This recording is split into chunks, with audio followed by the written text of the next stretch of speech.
నేను మీ doctor చిన్నమై లంజిరెడ్డిని graduates సమస్యల పరిష్కారానికి మీ గొంతుకనే వస్తున్నాను. మీ మద్దతు నాకు అందించి నా అభ్యర్థిత్వాన్ని బలపరిచి మొదటి ప్రాధాన్యత ఓటు వేసి గెలిపించాలని ప్రార్థిస్తున్నాను. భారత్ మాతాకి జై. రేవంత్ రెడ్డి గారికి దిమాగ్ పనిచేయకుండా అయిపోయింది. మతి తప్పిపోయింది మనిషి.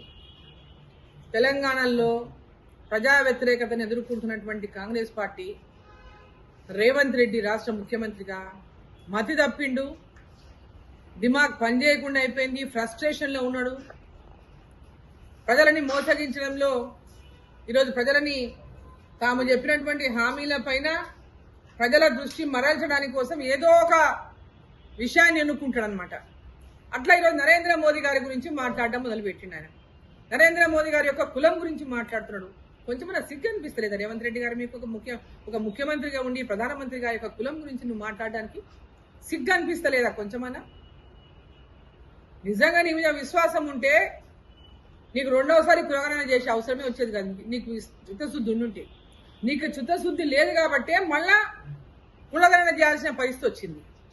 ఈరోజు ఎట్టనైనా వాళ్ళ లోపల ఏదో చేస్తున్నామనేటటువంటి విధాన్ని ఎంతో తాపత్రయపడుతున్నారు మీరు. కానీ మిమ్మల్ని నమ్మే పరిస్థితుల్లో ప్రజలు లేరు, బీసీలు లేరు. ఈరోజు ఎవరు లేరు మిమ్మల్ని నమ్మే పరిస్థితుల్లో. మిమ్మల్ని ఓటేసిన వాళ్ళు, మీకు ఓటేసిన వాళ్ళంతా కూడా ఈరోజు మిమ్మల్ని తిట్టుకునే పరిస్థితిలో ఉన్నారు. మిమ్మల్ని ఎప్పుడెప్పుడు మిమ్మల్ని దించుదామనేటటువంటి ఆలోచనలో ఉన్నటువంటి వాళ్ళు ఉన్నారు. అసలు నీ స్థాయి ఏంది? నీకు నరేంద్ర మోదీ గారికి పోలికనా? నీకు అసలు మాట్లాడే అర్హత ఉన్నదా మోదీ గారి గురించి? ఈ దేశ ప్రధాని గురించి మాట్లాడే అర్హత నీకున్నదా? ఒక ముఖ్యమంత్రిగా నువ్వు మాట్లాడుతున్నావా, లేకుంటే రేవంత్ రెడ్డిగా మాట్లాడుతున్నావా?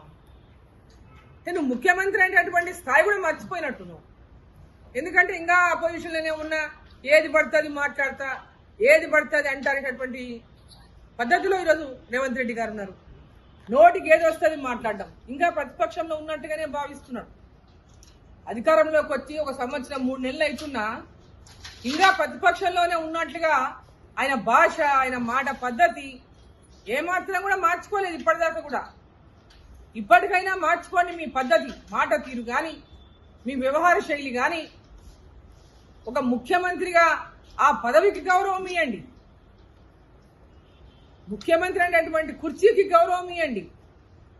గతంలో ముఖ్యమంత్రులమని విర్రబిగిన వాళ్ళు ఇప్పుడు ఎక్కడున్నారో చూస్తున్నారు. మొన్న కేసీఆర్ కావచ్చు, నిన్న కేజ్రీవాల్ కావచ్చు. ఈరోజు మీరు అదే వాళ్ళలానే విర్రవీగుతున్నారు అధికార అహంకారంతో. పూర్తి దేశంలో కాంగ్రెస్ పార్టీ తుడిచిపెడుతుందో కూడా మీకు అహంకారం తగ్గలేదు.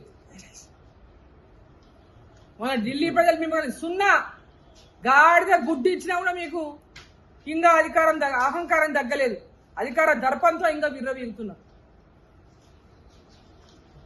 ఇది తెలంగాణ ప్రజలకు మీరు ఇచ్చిన హామీలను నెరవేర్చండి. ముందు నరేంద్ర మోదీ గారి యొక్క కులం గురించి మాట్లాడితే మీరు ఇచ్చిన హామీలని పక్కకు పోవచ్చు, పక్కకు తప్పివచ్చు అని మీరు ఆలోచన చేస్తున్నారేమో. మిమ్మల్ని దించాలి ఇంకే. ఇప్పుడు కనుక నువ్వు రాజీనామా చేయి, పదా ఓట్లకు పదా, ఎలక్షన్ పెట్టు, కొడంగలనే పెట్టు, ఒక్కటే రాజీనామా చేయి. మొత్తం రాష్ట్రం అంతా కూడా నీ ఎమ్మెల్యే పదవికి రాజీనామా చేయి.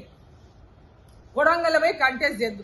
ప్రజల నుంచి తీవ్రమైనటువంటి తిరస్కారాన్ని ఎదుర్కొంటున్నటువంటి మీరు మీ వ్యవహార శైలి, మీ అబద్ధాలు, మీ మోసాలు ఇంకెంత మోసం చేస్తారు? ఇంకెంత ప్రజల్ని ఆశలు కల్పించి మోసం చేయడానికి ప్రయత్నం చేస్తారు? సంవత్సరం మీద 3 నెలలు అవుతున్నా 2500 రూపాయలు మహిళలకు ఇవ్వలే. మహాలక్ష్మి లేదు.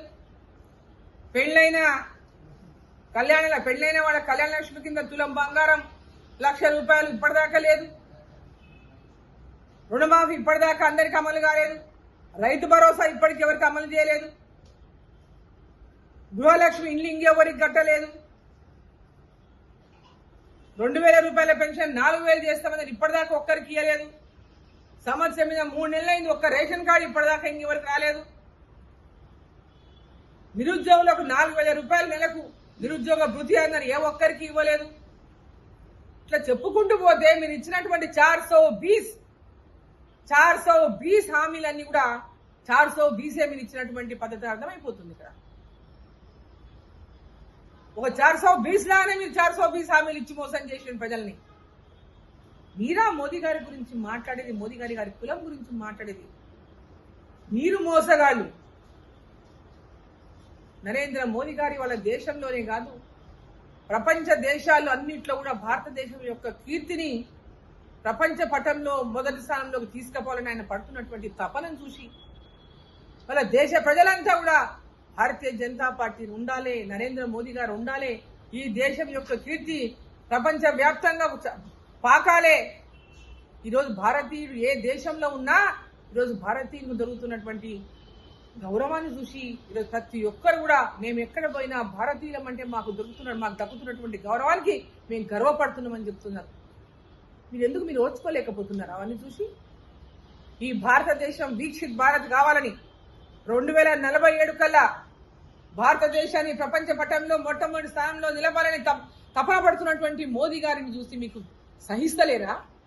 ప్రజలు చూపిస్తున్నటువంటి ఆదరణను చూసి సహిస్తలేరా? మొన్న హర్యానా, మొన్న హర్యానా, మొన్న మహారాష్ట్ర, నిన్న ఢిల్లీ, ఇంకా మీకు బుద్ధి రాలేదా?